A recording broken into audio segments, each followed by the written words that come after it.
We know there's finally another Elder Scrolls coming, which seems like a good time to say what we hope isn't coming along with it. Hi folks, it's Falcon, and today on gameranx, 10 Elder Scrolls 6 things we don't want. Number 10, we don't want to still be asking the question, why do so many people in Skyrim use the same voice actors? Or if we're talking in-world, have the same voice. Like, there's a few Nords that have different voices. I'm not gonna say that there's no different voice actors, but it really often seemed a lot like, hey, here's that same guy again. Look at you. There's like kind of a little bit of a weirdness attached to that. Are all you related? If that's the case, what's going on here in Skyrim? In fact, forget Skyrim, go back to Oblivion. There was a very small amount of voice actors in Oblivion. Forget the Nords, I'm sick of recognizing voices. Oh hey, aren't you that guy too? Yeah, you are. That needs to not happen. Number 9. You know how if you kill like an animal, like a chicken, people act the same as if you killed a human being?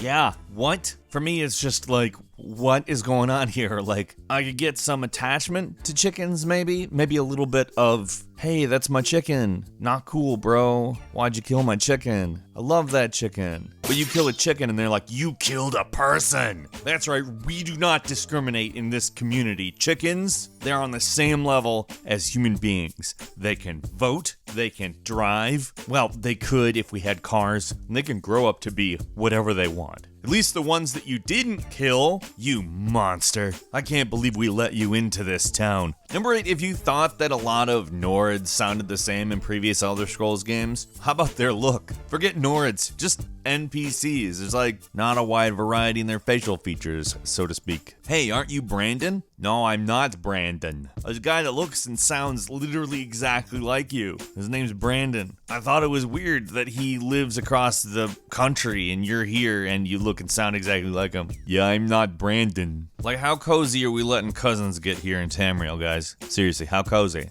Because something is up. Number 7, we really hope they don't make it into a Souls game. And that means a couple of things. Elder Scrolls is just inherently easier than Dark Souls. You play it for a much longer period of time, and it's not necessarily the combat that we focus on when we play an Elder Scrolls game. It's more the experience, the world, the people. It's a role-playing game. It's not specifically an action RPG, though, yes, it is kind of like that. I'm not sure we need it to be punishing like a lot of 8th gen RPGs, though. I wouldn't mind if they borrowed some Souls elements, maybe in perhaps the rhythm of the combat, but the difficulty, the aesthetic, and a lot of the other stuff, I don't think a lot of people would mind if they just let it be Elder Scrolls, because I don't know how much we need in Elder Souls.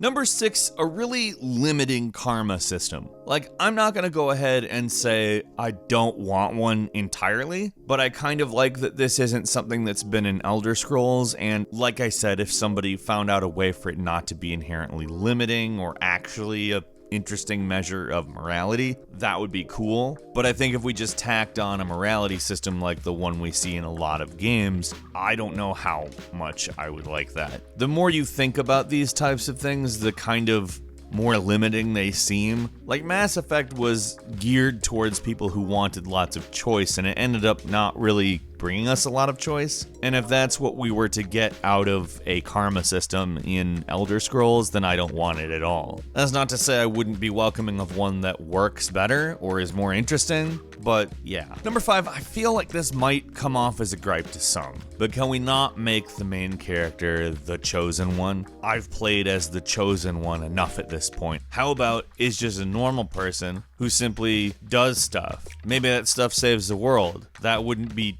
horrible, but like, there's no prophecy or mythic position they fill. They're just a normal person who's taking control of their own destiny. I don't care how big the deeds they end up doing are. I just kind of feel weird about this preordained messiah position. I do feel like a lot of it is they don't want to get too far into elements that take away from the role-playing stuff. If you're just a regular person, you may have more of a regular backstory, which might not seem like role-playing, or it might necessitate more of a backstory, I don't know. Depending on what you do in the story, you could have interesting ramifications one way or the other. Number 4, if this game doesn't have graphics that are next gen, like if it comes out on the PS5 and the next Xbox and it looks like a PS4 and Xbox One title, that's going to be a big disappointment. And I'm not even saying this would be the first time we've kind of seen that with Elder Scrolls. Skyrim was a good-looking game. It has a lot of redeeming qualities to its graphics, but it came out in the last third of the console cycle of that generation. But even the PC version of it kinda looked, well, I mean, it was 4 years after Crisis, and it didn't look like it was even in the same class as Crisis. Not that it was ugly, it was actually very pretty, but this one's coming to the next generation first. Like, it's probably gonna be first third or second third of the console cycle. So let's just see it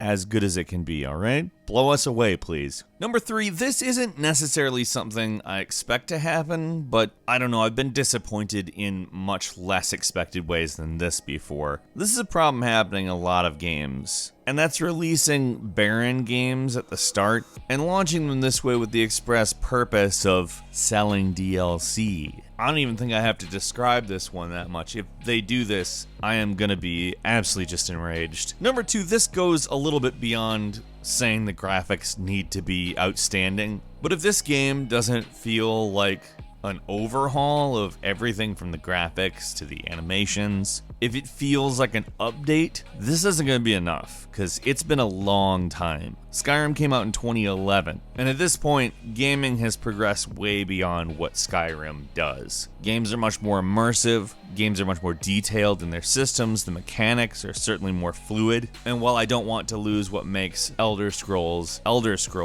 I really want something new. Especially that combat, because I know the game isn't specifically just about combat, but it's just a bit too simple. Like, I'm not saying make it super complex and difficult, but I am saying you need to do some stuff. And finally, number 1, we just don't want a voiced protagonist. I feel so much like I could go on about how bad the voice protagonist in Fallout 4 is, and how limiting it is, and the dialogue wheels and all of that. But in some respects, I even get why they did it in Fallout. Even though I don't fully support that decision, I get it. I understand why, but this is a different thing. This is something that just bleeds role-playing if you cut it. Elder Scrolls is one of the premier RPG series of the last couple decades, and it's in part because you can place yourself into the lead role so easily. It's something to get lost in. It's something to role-play in. And if they give us the same kind of clunky voice protagonist we got from Fallout, with the